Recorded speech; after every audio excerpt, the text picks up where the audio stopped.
That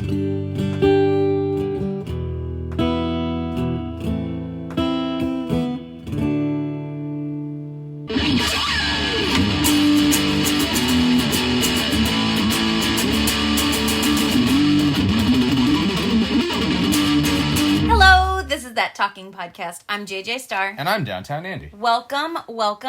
We're here to talk. We're here to bring some civil discourse to an otherwise discordant world. Andy, how are you? Greasy. You're greasy? Well, I haven't showered yet. Ew. It's early Saturday morning. Yuck. Don't worry, I'll degrease at some point. Dawn makes everything better. Yeah. I'm alright. Thank you for asking. Well, I didn't get there yet. How are you feeling? I'm alright. I'm doing okay. Really? You sure about that? It's been a long week. Yeah. It's been a long week, man, and I'm glad it's over, and I'm glad that I'm here. Glad you're outside of Tornado Alley? Oh, God, seriously. Time Hop reminding me that this time 5 years ago, was in Wisconsin with a lot of fucking storms and some kind of rotten people. Yeah, a lot of butt rock people. A lot of butt rock people, a lot of country. What is butt rock? It's like dad rock. Wait, butt rock that makes you go into the crab crawl. Picking up the change? Yeah. Revving the chainsaw? Yeah. Are we sure about that? Yes. Because I've seen a lot of bands that don't technically qualify as what people would consider butt rock, but they're the ones who pick up the change. Google it right now. I'm in the process. Let's see. Bum rock. What exactly is butt rock? Go ahead, we'll wait. Term comes from a nationwide advertising campaign on hard rock radio stations in the 1990s that used the tagline, rock, nothing but rock. Listeners quickly changed that to nothing but B-U-T-T, rock. Though it refers to anything played on hard rock stations, it is commonly used to refer to hair bands or used by people to distinguish the bad butt rock from the hard rock that they like. Yes. So it's a derogatory term. Yes. Listen, I love me some butt rock. Yeah? Yeah. I do too. Butt metal too. I love the butt metal. Yeah. Yeah. Well, I mean, all I listen to at this point is hair metal. Butt metal. Butt metal. Yeah. Apparently, yes. But yeah. Doing good. Doing right, good. Enough about the butts. We can do that later. Let's get to the rules. No ifs, ands, or buts about it. Let's hit us with the rules. The JJ. rules. Nothing personal, no judgment, and don't be a dick. And when I say nothing personal, it means... Oh, we have to clarify. Yeah, because it's not like we don't get in... I thought about this. I did a deep dive on myself, and I realized that we really, we haven't explained it in a while. When I say nothing personal, I mean that we don't take anything personal. And we don't take personal shots at each other. Yes, and we don't take personal shots at each judgment. other. It's not that we're not here talking about personal things. Because I don't know if it was us that mentioned it in a podcast or somebody that we talked to afterwards who said, oh, what you said was personal. It's personal stuff that you guys are talking about. It's like, no, that should go without saying. It's just don't take a personal jab. Exactly. We're not here, if we disagree about something, even to an extreme extent, it's not a slight against the other person for disagreeing. And that's the whole point here, because we're here for the sake of civility. I hold nothing against you for anything that we disagree on. Nothing at all. Same, because never once have we had differing opinions where you have said, yeah, well, you're wrong. And I would never do that to you. I would never do that to anybody. Now, let's be clear. Anytime we have had a disagreement about something... or just said anything that has not sat well with the other person. I personally just need my time to myself. I need to be able to vent. I need to be able to just let it go, let it vent out and steam off, and just, doesn't mean that we're not going to reconcile at some point. It just means that I need time to just forget about it. Forget about the conversation. Forget about the heat of the moment and reclaim myself. Speaking of hair bands. You quote Asia. Thank you. How did I quote Asia? It was the heat of the moment. Bring it back. No, but yes. Yes. You better be careful. I'll bring the rains down to Africa. Toto is not a hair band. They've got hair. No. Yeah. I think. All right. Well, I guess I can't argue with that. Damn. I mean, okay. which it's funny enough. I don't think Disturbed would qualify as a hair band. Disturbed, in that sense. Yeah. But they are butt rock. But not a hair band. No, they're definitely not a hair band. And speaking of things that we disagree on, you and I were talking about pizza. Way to make a sharp left turn here. We were talking about pizza, which we do from time to time, because you make pizza. I make a lot of pizza. You make a lot of pizza. You make it very regularly. Yeah. And you make it good. It looks better than it tastes. I disagree. I think I disagree. Hard disagree. It actually tastes better than it looks. Oh, man. Because your pizzas do not come out looking professional. I mean, they definitely... Wow, now I feel personally attacked. They don't. I've made pizzas that come out looking professional. I'm sure you have, but yeah. in the past 3 years, I dare say you haven't made many for me that look professional. They're not round, honey. That's just because of the one dough I was getting from the one store. I've made fantastic pies. You have to toot my own horn. That's right. Toot. Yeah. Toot. I'm not saying I would never slight your pizza. But you slighted my taste earlier because you said, "Oh, you're a Connecticut guy." It's like, no. Well, you grew up in Connecticut. I grew up. That doesn't mean I grew up on Connecticut pizza. I didn't have Frank Pepe's for the first time until I was like my late teens, early 20s. Yeah, and I didn't have Frank Pepe's until last year? Yeah. Yeah. I mean, I love me a good white clam pie from Frank Pepe's, but that's not the be-all, end-all of pizza for me. My family's from New York. My grandparents from New York. Your wife is from New York. My wife is from New York. Listen, I grew up on New York-style pizza, and, I'm a connoisseur of all pizza. Like, I can't pick one over the other. Like, I love them all for different reasons. And I don't care what anybody says about that. Well, I don't think there's anything to say about that. Yeah. I mean, I'm not the biggest fan of my own. I make it with what I am, have and what I'm able to do with. I think I would rate your pizzas as your wife. Yeah. The pizzas you have made for me to eat, I would rate your pizzas from good to excellent. Because I don't do it restaurant quality every time. Like, I don't let the dough sit out. You don't do it wrong. I like to look at making a pizza as a challenge because it's not always the same every time, The temperature of the oven's not always the same. The ingredients are not always the same. How long I let the dough sit out is not always the same. Where I get the ingredients from is not always the same. Yeah. Every time I post one, everyone comments like, "Oh my God, that looks so good. When am I coming over?" I go, "I don't know. When are you coming over?"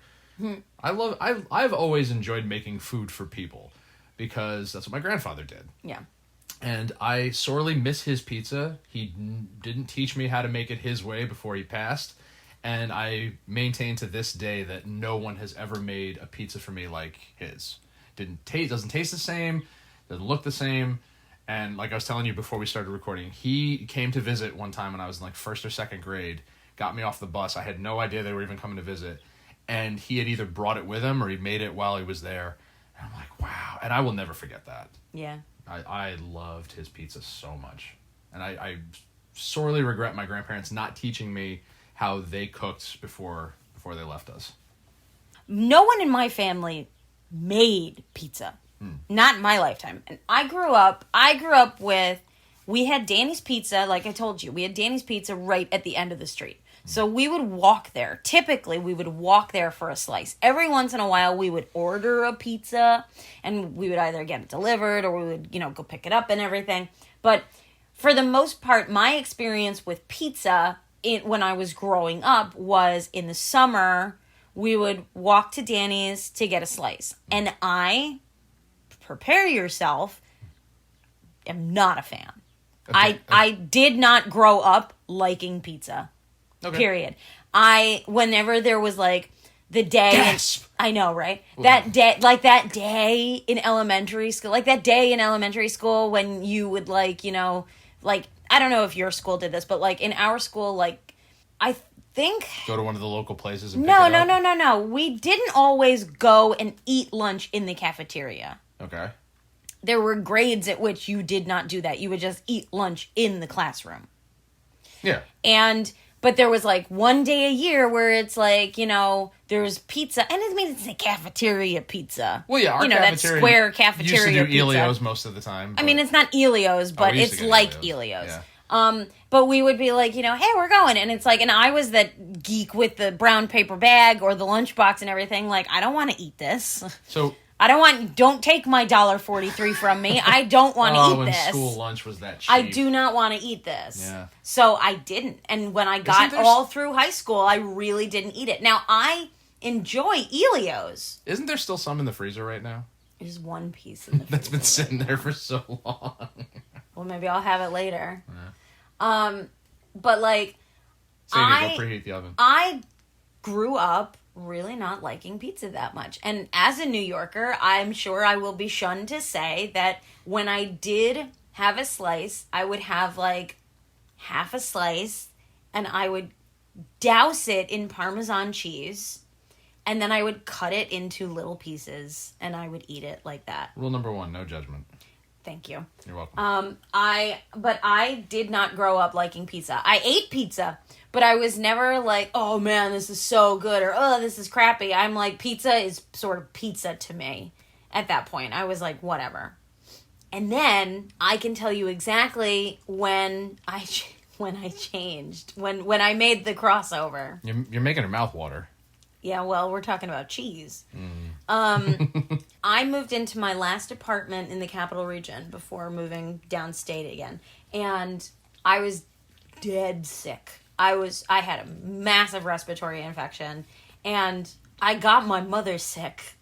So we were just two deliriously ridiculous people on the couch in my new apartment. And no one was there to get us food or anything. So I was like, well, there's a pizza place at the end of the street. Let's order from it. This is Danny's? No. Oh. This was a totally different town 2 hours away from it. Oh, Albany. Yes. Okay, got it.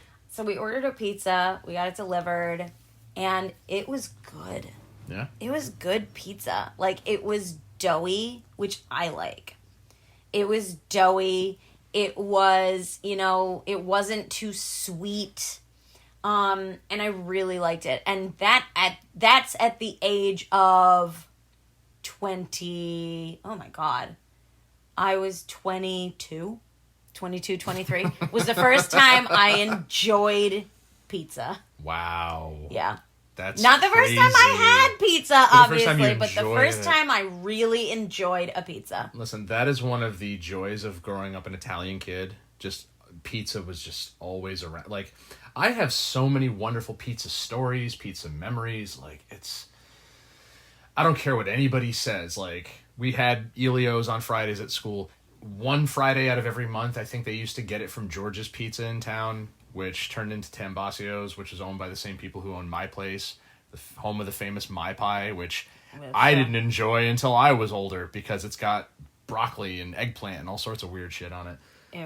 Yeah. Well, it's ew to eggplant. If you know, you know. And I vividly remember Fridays when we used to go into town when we used to have Pizza Villa. It's now it's the Villa. It's, a nicer looking restaurant, but it was a shack. And you used to get your pizza, and next door there was another shack, which was the video store, and that was your Friday night. Because we didn't have Blockbuster. Blockbuster was a half an hour away. So we used to go into town, back when we had 3-4 video stores in town, and you would go and you'd get your pizzas, get your movies, and that was your Friday night. And I loved their pizza. I miss it so much. Just like I miss pizza from a lot of places. I talk all the time about Pizza Hut. Yes, you do. Pizza Hut's not a delicacy by any stretch of the imagination, no. But I have so many wonderful memories of going to that particular Pizza Hut. John and I used to run around the frickin' salad bar and then monopolize the jukebox and go out and play the arcade games in the lobby. I know that has nothing to do with pizza. I have been to Pizza Hut once in my life. I don't remember anything about it. I remember so I was in much. my early 20s, and I don't remember anything about it. I remember it was the one time I've ever been to Pizza Hut. Going there once on a weekday afternoon shortly before they shut it down and seeing how empty it was. I'm like, this is so sad.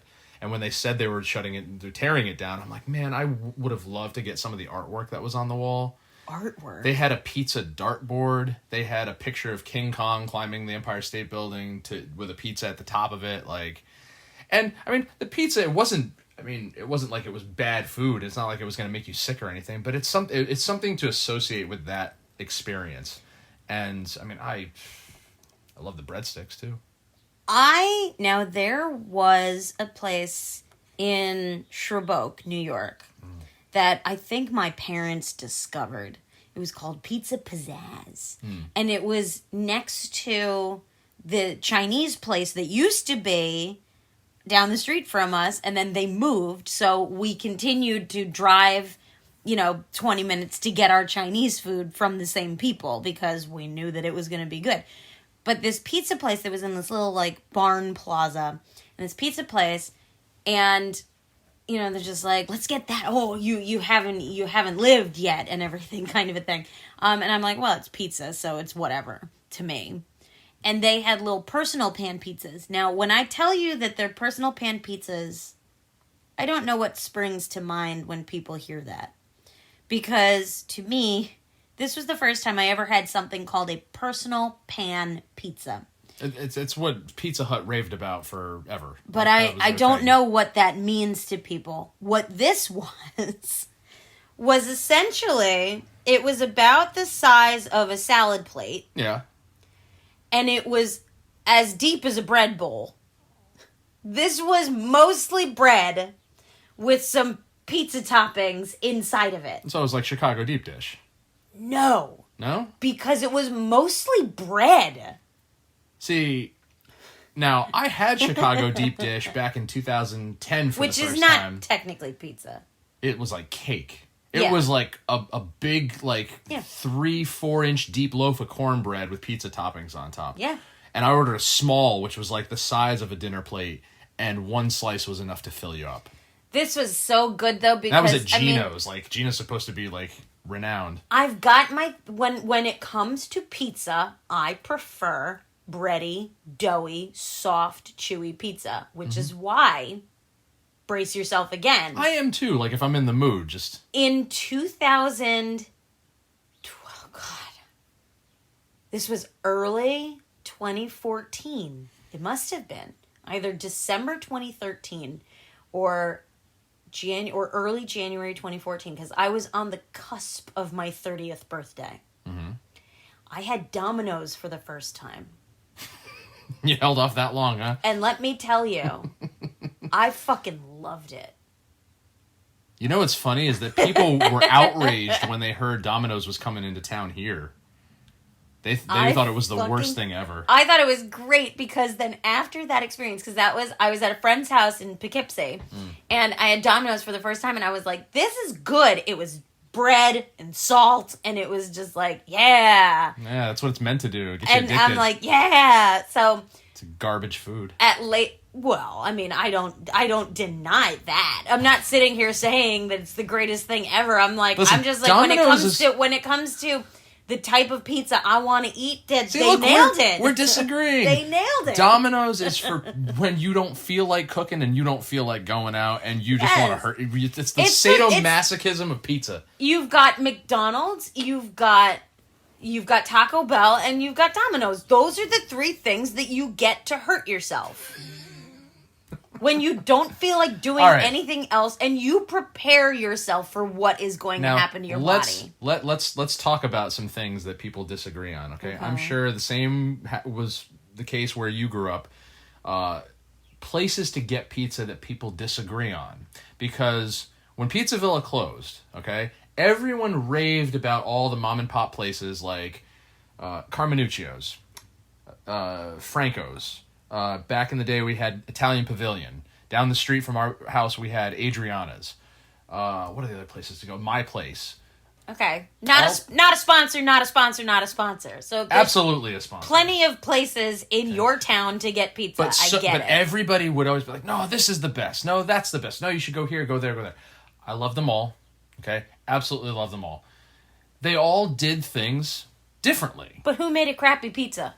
Out of all, who made a crappy one? Yeah. None of them. No one made a crappy pizza. In my opinion, no. My parents were always said, like, Carmenuccio's unimpressed, blah, blah, blah, blah. Everybody I knew said, loved him. We used to get I mean, it depended on, it's hard to remember at this point, but I mean, like, I had nothing bad to say about any of them. I loved them all. I got them all. Like, I liked different things from different places, Pizza Palace, too. Like, there's that talk of Greek pizza, Like, Pizza Palace was the place to go if you wanted Greek pizza. I know some people are going to be like, no, go to country pizza. It's the same stuff, okay? It all depended on what you were in the mood for. And, like, I mean, I don't think any of the places in town made a bad pie. Now, when I was growing up, to the best of my knowledge, my town was mostly Italians and Jews. And if you wanted pizza, for the most part, you got it from... It was a geolocation thing. Yeah. Like, if you were in Secor, which is where I was, you went to Danny's because it was there. If you lived in town or around the lake, you went to Gino's because it was right in town. If you were on the other side of the fork between 6 and 6N, you went to Four Brothers because that's where that was. Anything beyond that is beyond the scope of my reality. I don't know what the fuck happened on the Carmel side of town. But that was it. And, and then there were, the delis and stuff, which I don't know if they sold pizza. I genuinely don't know. We didn't have a lot of places that you went specifically for pizza. We had a lot of diners in our area. But it was basically based on where you lived. Like, when I was at certain friends' house and their parents were like, we're getting pizza, I knew where it was coming from because that's the closest pizza place. And that's where we're getting it from. We didn't have Domino's at that point. That came decades later. And we didn't have any of the chain pizza places or anything like that. It was basically based on that. And I don't think any of them made a bad pizza per se, but none of it impressed me. Not till Domino's. That just kills me. Oh, man. It doesn't. That hurts. It doesn't really impress me. It's like when people say, well, I go to Olive Garden for the breadsticks. It's like, yeah, it's bread. It's bread. It all depends on That's why I like Domino's. I like their bread. Here's a good one that you probably wouldn't expect to hear. In the summer of 2005, I was doing a summer music program at Berkeley in Boston. Okay? You were one of those, huh? I knew a lot of people who did that. Really? Yeah, a lot of people did that. Listen, that opened my eyes to a lot of things I never would have discovered otherwise. Mm-hmm. I met a lot of really talented people that summer. And in between classes, we're free to roam about, do whatever we want. And, closest to the theaters that we were, learning and playing and stuff at was either a Wendy's or I remember there was this one pizza place, hole in the wall. And if you can imagine, downtown Boston, they're serving New York style pizza. Yeah. I remember getting a quarter of a large pie, your standard 16, 18, whatever the dimension is of a large, a quarter, and a small Pepsi. A small was like a cup that was like 4 inches tall, for $3. Nice. $3, and it wasn't bad. I went there most days for lunch, and I'll always remember that. I mean, when I would work in the city, when I would work down in the city. This is in 2005, too. And I'm saying, when I worked in the city in 2018, everyone said, like, after this, we're going to Prince Street Pizza. We're going to Prince Street Pizza. And I mean, it's a hole in the wall. You stand on line, you place your order, and then you move on to another line to pick up your pizza, and then you leave. Because there's no room for you inside, period. There's nowhere to sit. You don't do that. And it was good, but I will never be the type of person to join in with the, oh, don't go there, you gotta go here, this is the best. It's like, I'm sorry, it's pizza. I don't care. Now, with that in mind, I think I offered to bring you home something the last time I went to Bruno's, but I don't know if I did. So Bruno's, I remember everybody told me, you gotta go there, you gotta go. It's this place in New Fairfield where they charge like $4 plus a slice, but the slices are huge and loaded, and I mean loaded with toppings. Whatever you want on it. You get chicken marsala, you get pepperoni, you get meat lovers, you get, you know, saying chicken marsala off the bat lets you know that they're gonna get fancy. Yeah, fancy and pizza. It's good stuff. There was the pizza place in the mall that friends of mine worked at. It was Mama Brava, I think was the name of it. And, you know, I mean, we're at the mall, we'll get a slice of pizza. I got ziti pizza because it had pasta on it, and I like pasta. Like, I'm like, this is just a different way for me to eat pasta. Now, my cousin still owns a pizzeria, and owned one. It used to be a little shack, and little hole in the wall kind of, place, and now it's a big restaurant and stuff like that. And he made me my first white pizza, and I enjoyed that. And no one else did. So anytime, it was for me. So sometimes we would order pizza from him and go get it and everything. And he would make like half white, half regular, because he knew that no one else was going to eat the white pizza except me. But I was always that kid who was like, extra cheese? You want anything on your pizza? No. Good God, no. Nothing? No pepperoni or meatballs or anything? No. Nothing. Yeah.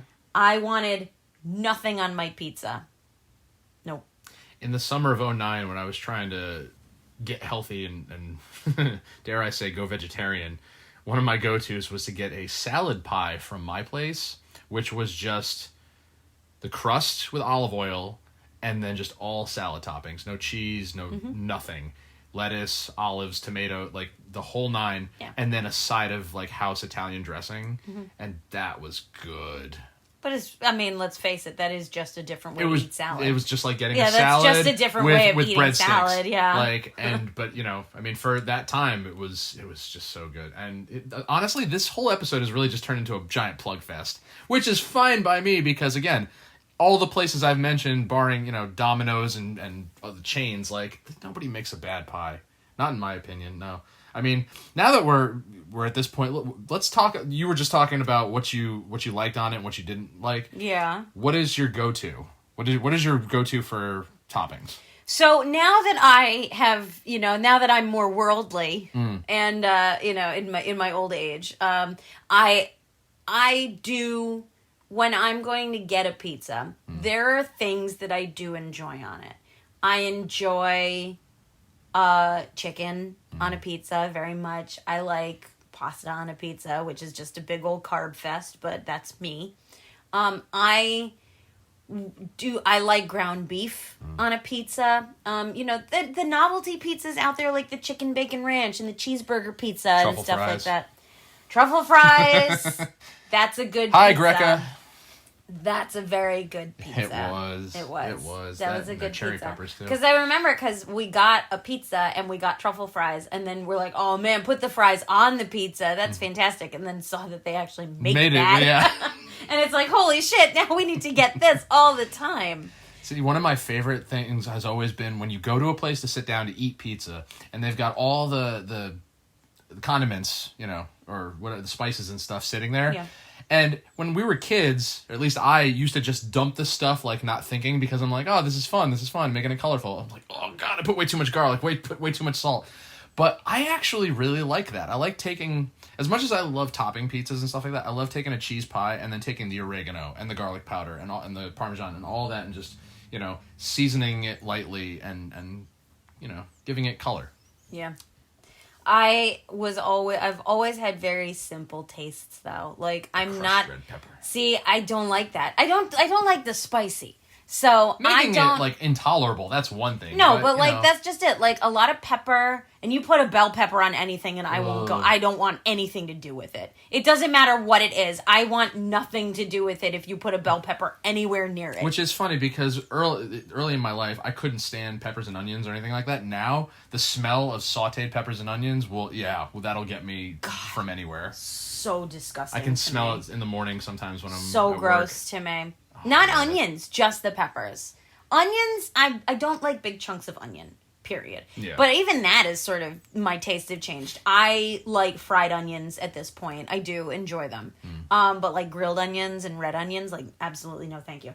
But there are things that I don't want. I don't want a lot of pepper, like red pepper, anything like that. There's a whole monstrosity of putting pickles on pizza now. I'm sorry. Ew. Get away from me with that. I mean, again, if it's a pickle, I don't want it anywhere near me, but that's disgusting. We were at Peach Wave the other night, and I was telling you about... Peach Wave is in the same building as Urban Street Pizza, and they do a Big Mac pizza, and you're just like, oh, it's just Thousand Island dressing. But the whole thing tastes like Which a Big has relish Mac, in it. but it's so good, the way they do it. Oh.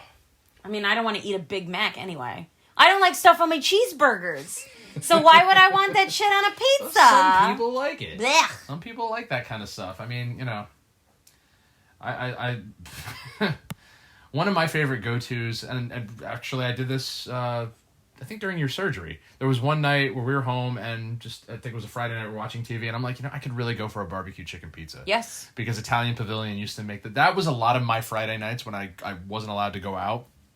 We'd order in, and I'd get a barbecue chicken pizza and a 2-liter, and I'd just sit around watching Cartoon Fridays, and I'd devour that thing just to myself. Savage. Yeah. Because just something about overloading it with barbecue sauce and breaded chicken and bacon, and then back then I told them to hold the red onion, but now, you know, anything's fair game. We used to go to this little place to sop up the alcohol. We'd go to New Paltz and we'd go to Cabalussa's, and then, you know, I mean, we have to eat something. So every once in a while we'd like leave the club and we'd go down the back alley, and there's a pizza place there because it's a college town. So, you know, there's a pizza place there and everything. And that was the first place I ever had a slice of chicken bacon ranch pizza. And I know that some people think of that and they're just like, ew, ranch dressing. And it's just like... If it's done sparingly, like... I'm like, it's good. You don't pile it on. No, it was really good. And I never would have anticipated that. So then, you know, when I started getting Domino's, I started getting Alfredo sauce on it. Ooh, I did that once. Yeah. Alfredo sauce, though, it's like you have to, regardless of what it's on or where it's from, they're all like snowflakes. No Alfredo sauce is the same to me.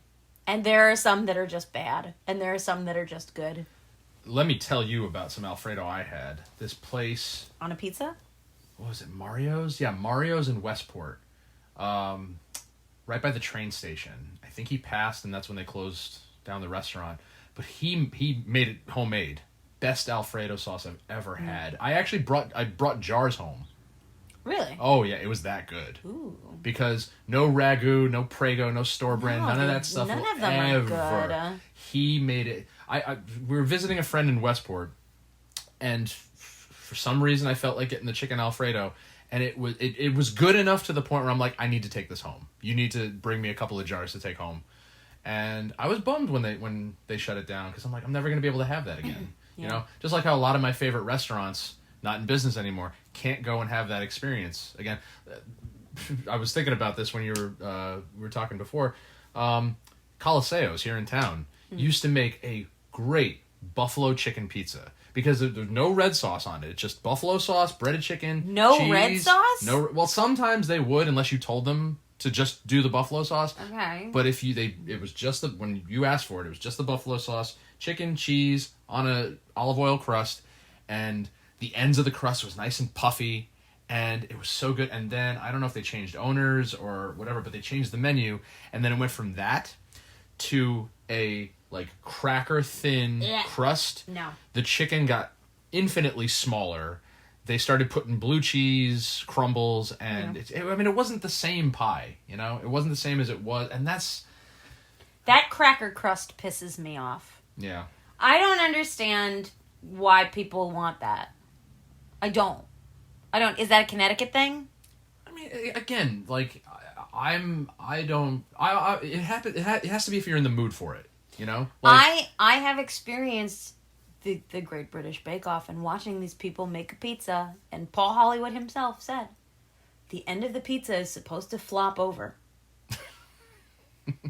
So there you go. So all these people eating their crispy, I'm like, get out of my face. Again, it's because, like, you know, when you're not always in the mood for the same thing every time after time after time, right? Okay, you don't like crispy crust. I like crispy crust some of the time. I like a soft crust some of the time. Yeah. I have been trying for years to master the art of the restaurant-style crust at home. Yes. I will not rest until I'm able to replicate that time. I mean, maybe I need a pizza oven. Maybe I need a different kind of dough. Maybe I need to start making my own. It's the same thing like with the sauce. Like, you really like Rinaldi sauce. I do. I'm not against it, but I like to switch it up every once in a while. You know? Sometimes I get the classic like you like. Sometimes I get the marinade. Marinara. And mozzarella. Mozzarella. How do you spell it? The same way you're pronouncing it. But the Italians say mozzarella. It's mozzarella and marinara. Marinade. And on a white pizza, it's ricotta. Ricotta. Okay. I Listen, can't, you married an Italian. I can't do this with you right now. Oh, if only my grandparents were still here. Yeah, they'd be doing this thing with their hands. People listening can't see that. Okay, I'm doing the Italian thing. The Malloy, People but upside down. absolutely know what this is now. The Italian. You take the Malloy, you hand turn thing. it upside down. But yeah. Do you like pineapple on pizza? Absolutely. Yeah. I mean, I don't like pineapple in general. John, We've talked about the pineapple lifesaver. John and I used to love the Hawaiian pie, which was pineapple. I don't know if black olives was like a standard of it or if it was just something that we got, and then slices of ham. The first time, we used to go to Four Brothers. We used to go to Four Brothers after the first night of a drama performance in high school. And we would order a bunch of pies and everything, and we would ask, like, hey, can you order this? Can you order this? Can you order this? And, the department paid for it, and we'd all go and have dinner after the show. And that was my first experience when I was 14. Was my first... Well, no, I guess technically I was 15 at that point. But when I was a freshman, my first experience with a Hawaiian pizza, and I'm like, the fuck is a Hawaiian pizza? And I saw it, and they're like, it's pineapple and ham. I'm like, that sounds grotesque. Oh, no. But just because I don't like either of those things, I'm like, no, thank you. I don't like ham. I don't like pineapple. I don't care what you put on a pizza. I put ranch dressing on a pizza. So I am not one to talk. But if I had to choose between a Hawaiian pie from, say, Domino's and a Hawaiian pie from, say, Soho, love your pizza, by the way. But if you had to choose between a buffalo chicken pizza from Soho and a Hawaiian pizza from Soho, what would you do? Both. Why can't it be both? But gun to your head, you have to choose one. You can only get pizza. I'll take the gun to the head. Wow. I'll take the gun to the head. head. You like Hawaiian pizza that much? I like getting... Why is it so polarizing? It has nothing to do with the Hawaiian pizza. It has to do with the fact that, if one place makes a good... more than one good pie, there's no reason you shouldn't be able to have it all. Why is Hawaiian pizza so polarizing? Why is it such a hot button issue these days? Because people like having something to complain about. But why? It's so stupid. It's food. I mean, if you don't want pineapple on your pizza, it. don't put it on your pizza. Save it for the rest of us. You don't want olives on your pizza? Save it for the rest of us. I just don't understand it. I don't understand where this argument came from. Now, I'm not a fan of anchovies, so I don't understand why that's always been a thing on pizza. But anchovies are in Caesar dressing, so it's not like you're just like, no anchovies, no, never. Yeah, but you don't have whole anchovies in Caesar dressing. No, you have chunks of them. No, you don't. Small chunks of them. I've never had chunks of anchovies in my Caesar dressing. Oh, honey, they're blended in there. Yeah, blended. They're not chunks. They're minuscule. Minuscule. Novelty dad. Gobbledygook. A-bubbity. And on that note, we are nearing the end of this podcast. This was a good one. This was fun. This was a tasty snack. Yeah. I had a good time. Do you have a good time? Can we go get pizza now? Yes, we can get pizza later. Now comes... But the question is... Now comes the real argument. From where? Exactly. Especially in this town. There's so much pizza. Yeah. In this area, there's so much pizza. I forgot to mention John's Best. Oh my God, seriously. Not a sponsor. None of these people listen, are sponsors. I will happily go around town wearing a shirt advertising every place that we've mentioned today except Domino's. Well, yeah. They don't need any more publicity. Honestly, I kind of forgot that there's a Domino's in this town. It's on Main Street. Again, I remember everybody was out. They're like, all the bums and the hippies and the freaking burnouts are going to go and be there all hours of the night. It's next to a fucking candy store. Next to the pedophiles. Which is also next to the post office. So there you go. They got to cater to the vampire and hooker crowd. And that's us. Hey. Listen, I don't. We don't. You just said it earlier. We don't stay up past 9 p.m. anymore. Not anymore. Oh, but this was fun. Thank you for listening to That Talking Podcast. This has been a blast. Find us on social media, DT Andy and JJ Star with 2 R's on Instagram and TikTok and YouTube. Thank you, Andy, for the theme song. Thank you, JJ, for the editing. Oh, you're welcome. And now... Yes, this episode's coming out on July 2nd. And, yes, everyone have a very safe 4th of July. I'm sure that we'll have, our fireworks episode coming up next. Go watch Jaws. Yes, it is the quintessential. We're going to have to argue about that. I'm sure someone will argue with me. You know what? Fuck Jaws. Go watch clips of the Shark is Broken on YouTube. It's a good thing. They're actually coming out with a new documentary about the making of it. Oh, yeah? Yes. About the making of The Shark is Broken or Jaws? No, the making of Jaws. I want to see a documentary about the making of The Shark is Broken. Soon enough. Ian Shaw arguing with the rest of the cast. But, yes, the quintessential 4th of July movie. Be sure to watch Jaws this week. And, I think that's it. That's what we got. Yeah. From the 3 of us at That Talking Podcast. I'm JJ Star. And I'm Downtown Andy. And we will talk to you later.